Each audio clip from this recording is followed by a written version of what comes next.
En train de parler des différentes idées et des critiques que les philosophes ont essayé de faire sur la monarchie.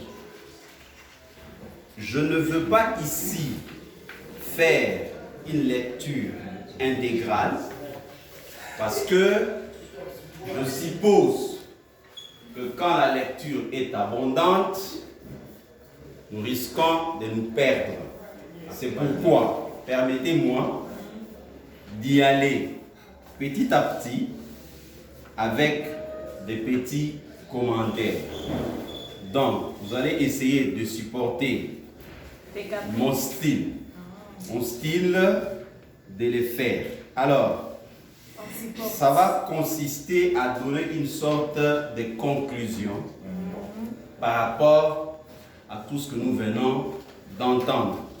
Alors, le groupe 1 que nous sommes avait pour charge de donner les idées de Voltaire, les idées d'Holbach, les idées de d'Alembert et de Diderot, ainsi que les idées de John Locke.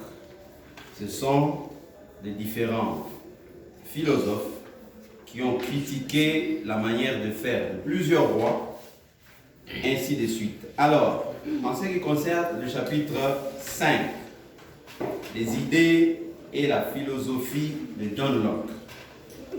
Alors, il y avait un monsieur qui s'appelait Robert Filmer.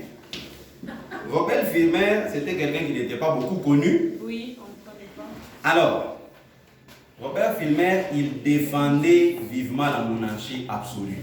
Ce philosophe-là, il était d'accord avec la monarchie. Il ne faisait que défendre la monarchie. Alors, qu'est-ce qu'il disait en son temps? Considérant que l'homme n'est pas libre par nature. C'était ça ses propos. L'homme, il n'est pas libre par sa nature. Il doit être un esclave. Alors, il ne peut pas, de ce fait, choisir son gouvernement, puisque l'État est d'origine divine. Il disait que si c'est Dieu qui choisit le roi, pourquoi l'homme doit encore commencer à faire des choix? Nous sommes en train de conclure. C'est pourquoi j'aimerais que nous ne puissions pas quitter ici avec des idées disparates. Alors, il pouvait dire que le pouvoir absolu du monarque ayant été donné à Adam, c'est Adam qui a donné au monarque le pouvoir absolu. Alors, lui-même Adam pouvait transmettre ce pouvoir-là aux différents rois. Ceux-ci ne tirent finalement ce pouvoir que de Dieu. Le pouvoir est donc un fait patrimonial, transmissible, qui donne tout pouvoir à celui qui le détient. Ça, c'était le propos de notre philosophe ici, Robert Filmer. Maintenant, après qu'il ait eu toutes ces théories-là, John Locke est venu pour faire une certaine critique par rapport à toutes les idées de ces messieurs-là. Alors, John Locke réagissait en disant, John Locke est venu pour dire qu'il refusait les différentes thèses retenues par Filmer. Alors, il dit ceci. Une controverse sur la nature du pouvoir et la liberté de l'individu. Ça, c'est John Locke qui commence maintenant à réagir par rapport à tout ce que Filmer disait. À partir de ces considérations, Locke va pouvoir imaginer un État qui, à la différence des États absolutistes européens, préserve le droit de l'individu. Ça, c'est John Locke qui dit, mais pourquoi tu dois dire que l'homme est esclave par nature, alors qu'il était contre ça. Afin de créer un tel État, Locke part de l'état de la nature, idée largement utilisée à l'époque où le voyage vers des univers étrangers fascine.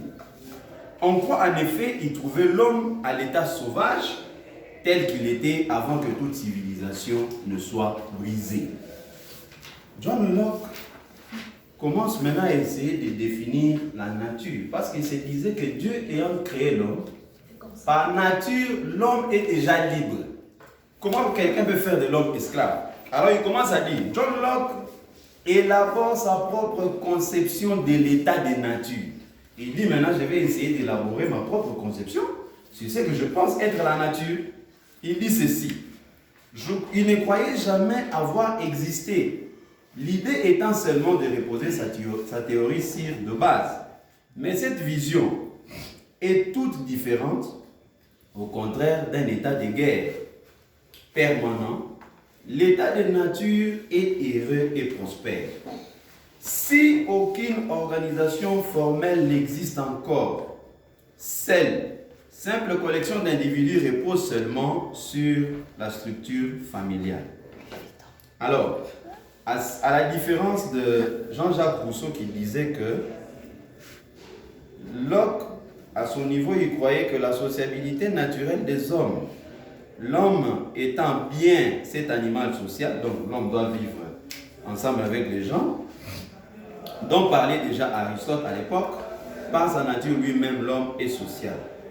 Les hommes sont dotés de raison et ils bénéficient d'une liberté relative. C'est-à-dire que, ici, l'idée de John Locke, c'était de s'opposer farouchement à tout ce que Filmer disait. Parce que Filmer, vous allez retenir qu'il ne faisait que soutenir la monarchie absolue.